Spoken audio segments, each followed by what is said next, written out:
Hola a todos.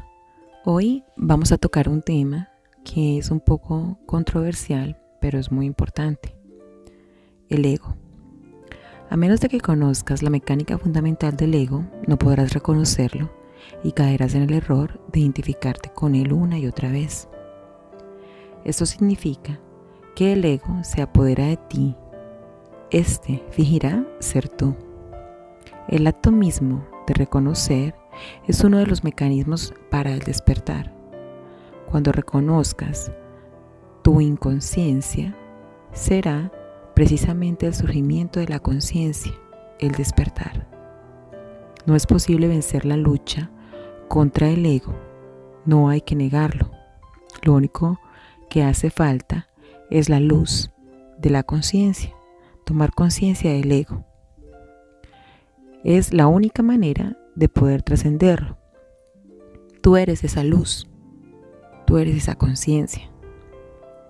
El ego siempre es identificación con la forma. Es buscarnos a nosotros mismos y perdernos en algún tipo de forma. Las formas no son solamente objetos materiales o cuerpos físicos. También son las formas de pensamiento que brotan constantemente en el campo de la conciencia. Aquella voz que oímos incesantemente en la cabeza es el torrente de pensamientos incansables y compulsivos. Cuando cada pensamiento absorbe nuestra atención completamente, cuando nos identificamos con la voz de la mente y las emociones que la acompañan, nos perdemos en cada pensamiento y en cada emoción. Nos identificamos totalmente con la forma y por lo tanto permanecemos en las garras del ego. El ego es un conglomerado de pensamientos repetitivos y patrones mentales y emocionales condicionados, dotados de una sensación de yo. El ego emerge cuando el sentido del ser, del yo soy, el cual es conciencia informe, se confunde con la forma. Ese es el significado de la identificación. Es el olvido del ser, el error primario, la ilusión de la separación absoluta, la cual convierte la realidad en una pesadilla. La mayoría de las personas nos identificamos completamente con la voz de la mente, con ese torrente incesante de pensamientos involuntarios y compulsivos y las emociones que la acompañan. Podríamos decir que estamos poseídos por la mente. Es esta la mente egoísta, el ego. Hay una sensación de yo, o sea, de ego, en cada pensamiento, en cada recuerdo, interpretación, opinión, punto de vista, reacción y emoción. Hablando en términos espirituales, este es el estado de inconsciencia o adormecimiento. El pensamiento, el contenido de la mente está condicionado por el pasado. Cuando decimos yo, es el ego quien habla, no nosotros. El ego consta de pensamiento y emoción, un paquete de recuerdos que identificamos como yo y mi historia, de papeles que presentamos habitualmente sin saberlo, de identificaciones colectivas como la nacionalidad, la religión, la raza, la clase social o la inclinación política.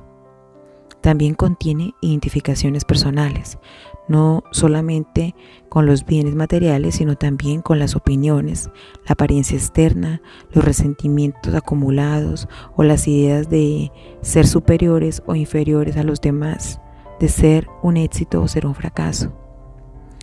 El contenido del ego varía de una persona a otra, pero en todo ego opera la misma estructura. En otras palabras, los egos son diferentes solo en la superficie. En el fondo son todos iguales. ¿En qué sentido son todos iguales? Viven en la identificación y la separación. Así el ego lucha permanentemente por sobrevivir, tratando de protegerse y engrandecerse. El ego se identifica con las cosas materiales, tratamos de encontrarnos a través de ellas, y esto da lugar al apego y a la obsesión, los cuales crean la sociedad de consumo y las estructuras económicas donde la única medida de progreso es tener siempre más. El deseo incontrolado de tener más, de crecer incesantemente, es una difusión y una enfermedad. Tratamos de hallarnos en las cosas, pero nunca lo logramos del todo y terminamos perdiéndonos en ellas. ¿Cómo desprendernos del apego a las cosas? Ni siquiera hay que intentarlo. Es imposible. El apego a las cosas se desvanece por sí solo cuando renunciamos a identificarnos con ellas. Lo importante es tomar conciencia de que tenemos apegos. Sabremos si estamos apegados a algo o a alguien, porque en el momento de perderlo sentiremos desesperación y sufrimiento. Cuando reconocemos que estamos apegados a algo o a alguien, es cuando comienza la transformación de la conciencia. El ego se identifica con lo que se tiene. Oculto dentro de él permanece un sentimiento profundo de insatisfacción, de no tener suficiente, de estar incompleto. Todavía no tengo suficiente, dice el ego, queriendo decir realmente, todavía no soy suficiente. El ego también se identifica con el cuerpo físico. El ego se identifica con el cuerpo físico porque esto nos obliga a asumir un papel en la sociedad y a amoldarnos a unos patrones condicionados de comportamiento.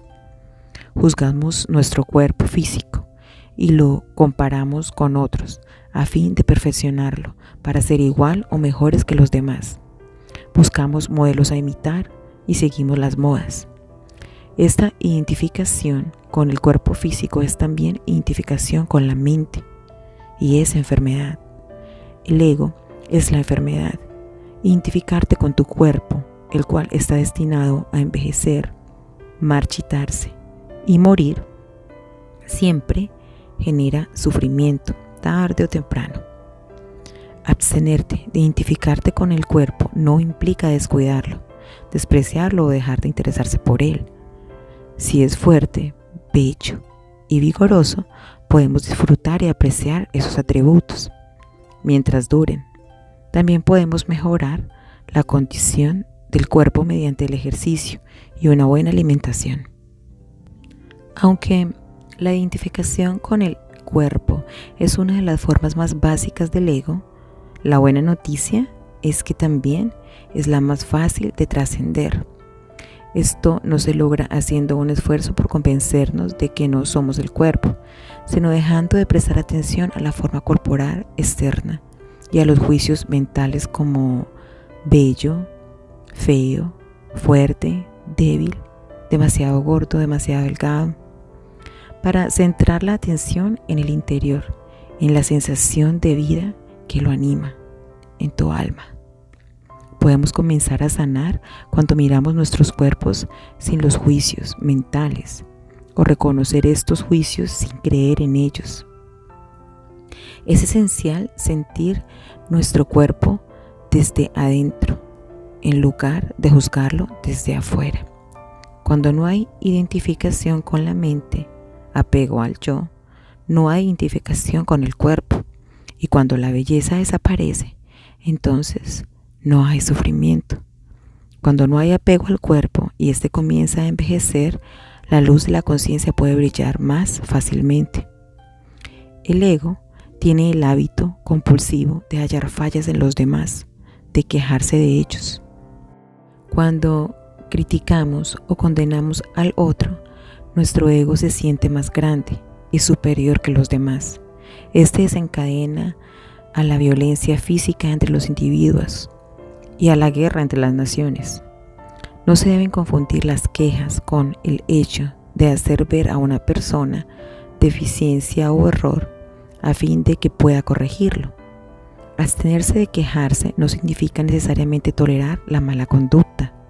No es cuestión de ego decirle a un mesero que la sopa está fría y que debe calentarse. siempre y cuando nos abstengamos de los hechos y no al yo.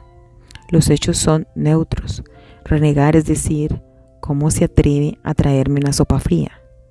Aquí hay un yo, al cual le encanta sentirse personalmente ofendido por la sopa fría y que disfruta cuando encuentra la falta en el otro. Las quejas a las cuales nos referimos están al servicio del ego, no del cambio. Algunas veces es obvio que el ego realmente no desee cambiar a fin de poder continuar quejándose. No hay nada que fortalezca más al ego que tener la razón. Cuando nos quejamos, encontramos faltas en los demás y reaccionamos. El ego se fortalece y se siente superior. Quizás no sea fácil reconocer que nos sentimos superiores cuando nos quejamos. La razón es que cuando nos quejamos es que tenemos la razón, mientras que la persona de la que nos quejamos o la situación está en el error. Claro está que para tener la razón es necesario que alguien más esté en el error, de tal manera que el ego le encanta fabricar errores para tener siempre la razón. Tener la razón es identificarse con una posición mental, un punto de vista, una opinión, un juicio o una historia. Necesitamos que otros estén equivocados a fin de sentirnos más fuertes y superiores. Esta sensación de superioridad es la que el ego ansía y la que le sirve para engrandecerse. Cuando decimos que la luz viaja más rápido que el sonido y otra persona afirma lo contrario, es obvio que tenemos la razón y que la otra persona está en el error. Observar que el rayo cae antes de oírse el trueno permite comprobar este hecho. ¿Hay ego en esto? No necesariamente. Si simplemente afirmamos lo que conocemos como verdad, sin identificación con la mente, entonces no hay ego. Pero si decimos, créeme, yo sé que la luz viaja más rápido que el sonido. O, ¿por qué no me crees cuando te digo que la luz viaja más rápido que el sonido? Entonces aquí sí hay identificación con el yo, el ego, la mente. La frase se ha personalizado. Ahora es subjetiva en lugar de ser objetiva. El ego se toma todo a pecho y hace que se desaten las emociones. Se pone a la defensiva y hasta pueden haber agresiones. ¿Estamos defendiendo la verdad? No, porque la verdad no necesita defensa. Ni a la luz ni al sonido les interesa lo que nosotros u otras personas piensen. Nos defendemos a nosotros mismos, o más bien defendemos a nuestro ego. El resentimiento es la emoción que acompaña a las lamentaciones y a los rótulos mentales y refuerza todavía más el ego. El resentimiento equivale a sentir amargura, indignación, agravio u ofensa. Resentimos la codicia de la gente, su deshonestidad, su falta de integridad, lo que hace, lo que hizo en el pasado, lo que dijo, lo que no hizo, lo que debió hacer o no hacer. Al ego le encanta. En lugar de pasar por alto la inconsciencia de los demás, la incorporamos en su identidad. ¿Quién lo hace? Nuestra inconsciencia, nuestro ego. Algunas veces la falta que percibimos en otra persona ni siquiera existe. Es una interpretación equivocada, una proyección de una mente condicionada para ver enemigos en los demás y elevarse por encima de ellos. No reaccionar al ego de los demás es una de las formas más eficaces de trascender el ego propio y también de disolver el ego colectivo de los demás. Pero solamente podemos estar en un estado donde no hay reacción. Sí podemos reconocer que el comportamiento del otro viene del ego. Al no reaccionar frente al ego, logramos hacer aflorar la cordura en los demás. La mayor protección es permanecerse conscientes. No reaccionar no es señal de debilidad, sino de fortaleza. Otra forma de expresar la ausencia de reacción es el perdón, pero no te esfuerces por perdonar. El esfuerzo de perdonar y de soltar no sirve. El perdón se produce naturalmente cuando ves que el rencor no tiene otro propósito que reforzar el ego. Cuando comprendes que el rencor solo sirve para reforzar el ego, es cuando espontáneamente se produce el perdón, porque comprendes que no hay nada que perdonar. El peor enemigo del ego es el momento presente. La verdadera liberación es tomar conciencia de las emociones que refuerzan al ego. Es entonces cuando puedes liberarte. Las observas en el momento presente y éstas se disuelven. Los patrones de ego de los demás contra los cuales reaccionamos con mayor intensidad y los cuales confundimos con su identidad tienden a ser los mismos patrones nuestros, pero que somos incapaces de detectar o desvelar en nosotros. Es mucho lo que podemos aprender de nuestros enemigos. ¿Qué es lo que hay en ellos que más nos molesta y nos enoja? ¿Su egoísmo? ¿Su codicia? ¿Su necesidad de tener el control? ¿Su deshonestidad? ¿Su propensión a la violencia? ¿O cualquier otra cosa? Todo aquello que resentimos y rechazamos en otra persona está también en nosotros, pero no es más que ego. No tiene nada que ver con lo que somos ni con la otra persona. Trata de atrapar a la voz de tu mente en el momento mismo en que te quejas de algo y reconócela por lo que es la voz del ego, nada más que un patrón mental condicionado, un pensamiento. Cada vez que tomes nota de esa voz, también te darás cuenta de que tú no eres la voz, sino el ser que toma la conciencia de ella. Tú eres la conciencia consciente de la voz. Es así como te liberas del ego. Cada vez que reconoces al ego, este se debilita y tú te haces más consciente. El ego no es malo, sencillamente es inconsciente. Cuando observamos al ego, comenzamos a trascenderlo. La lucha contra la inconsciencia puede llevar a la inconsciencia misma.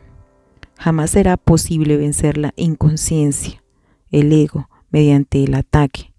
Hay que tener cuidado de no asumir una especie de misión para erradicar el mal, pues podría convertirse precisamente en el mal mismo. Todo aquello contra lo cual luchamos se fortalece y aquello contra lo cual nos resistimos persiste.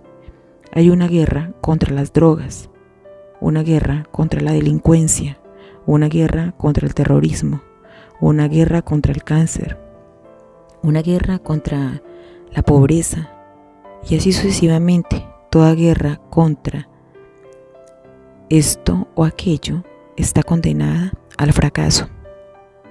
Debemos reconocer al ego por lo que es, una difusión colectiva, la demencia de la mente humana. Cuando logramos reconocerlo por lo que es, ya no lo vemos como la identidad de la otra persona. Una vez que reconocemos al ego por lo que es mucho más fácil no reaccionar contra él. Dejamos de tomar sus ataques como algo personal y comenzamos a sentir compasión cuando reconocemos que todos sufrimos de la misma enfermedad de la mente, la cual es más grave en unas personas que en otras. El ser humano tiende a crear o a creer que el yo, el ego, es la realidad, pero tan solo es una ilusión de la realidad. Cuando logramos reconocer la ilusión por lo que es, ésta se desvanece. Cuando vemos lo que no somos en realidad, de lo que somos emerge espontáneamente. ¿Quién eres? ¿Quién quieres ser? ¿Quieres emerger? Entonces, emerge espontáneamente. Namaste.